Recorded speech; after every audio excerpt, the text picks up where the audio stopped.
Daily 1. One day before going to bed, Wei Wuxian suddenly said, "Speaking of which, since when did I get used to sleeping in your arms?" Lan Wangji looked at him and waited for him to continue.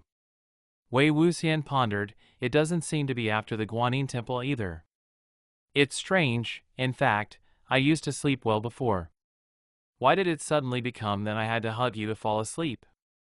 Lan Wangji didn't speak, he touched his head. Wei Wuxian rubbed his palm very usefully, hugged him tightly, and said with a nonchalant smile, "It doesn't matter anyway." Lan Wangji hummed. If young Lan Wangji heard this, he would definitely not believe it. After all, the young Wei Wuxian jumped up and down so naughty, it was hard to imagine that he would behave while sleeping. But in fact, what Wei Wuxian said was true.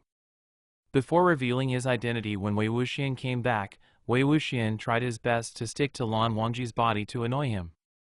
But no matter how much he tossed, Lan Wangji remained unmoved. Wei Wuxian was tired of tossing, and many times he fell asleep by himself.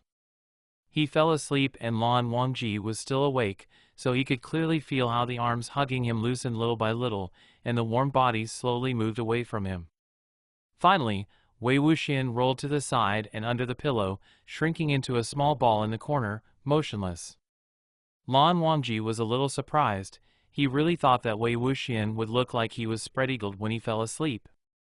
But thinking about it carefully, maybe he really slept like that when he was a teenager, but after so much experience, it's impossible. After some deliberation, Lan Wangji took the initiative to pull Wei Wuxian back from the corner, grabbed his arms, and put them on his body again. Wei Wuxian's eyebrows moved as if he wanted to wake up, but Lan Wangji glanced at him, not worried about being discovered. He thought silently in his heart, "You said it yourself, you want this." Daily 2. Having nothing to do, Wei Wuxian said, "Lan Zhan, can you draw me a picture?"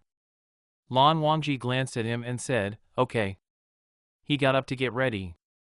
Wei Wuxian happily followed behind him and said, "Do you need me to put on a handsome pose for you to draw?" Lan Wangji said, "No need."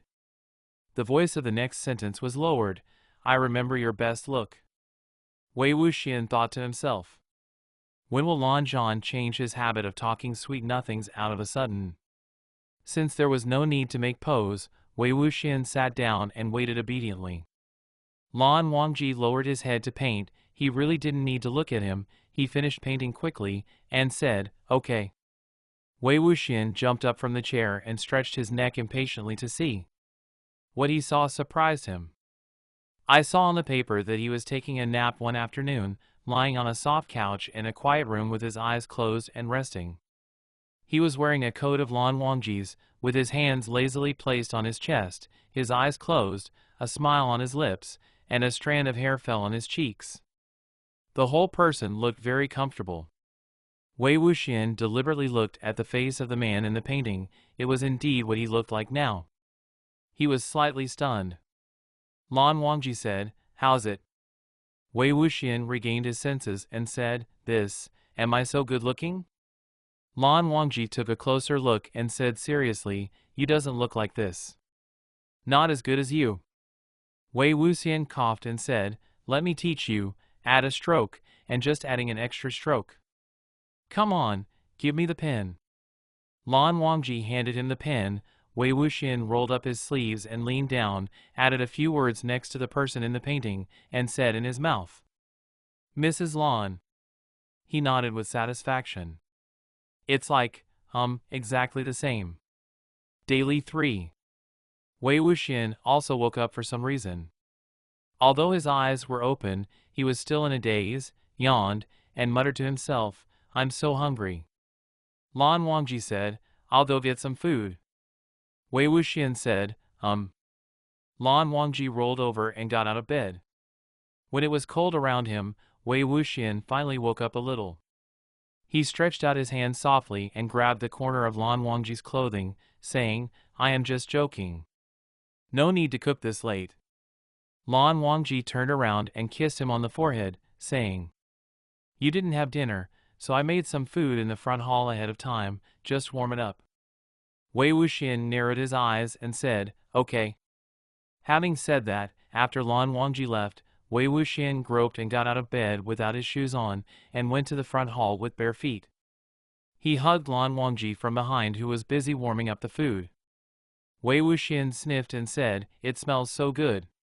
Lan Wangji said, "It'll be fine right away." Wei Wuxian shook his head. "I mean, you smell so good." "You smell so good, Lan Zhan." Lan Wangji was silent. He turned around, saw Wei Wuxian's bare feet at a glance, raised his brows slightly, put him on the table, and said in a low voice, "Didn't wear your shoes again." Wei Wuxian sat on the table with his legs hanging in the air, still shaking his head from sleepiness, laughing unconsciously, and even raised his toes and poked Lan Wangji's waist.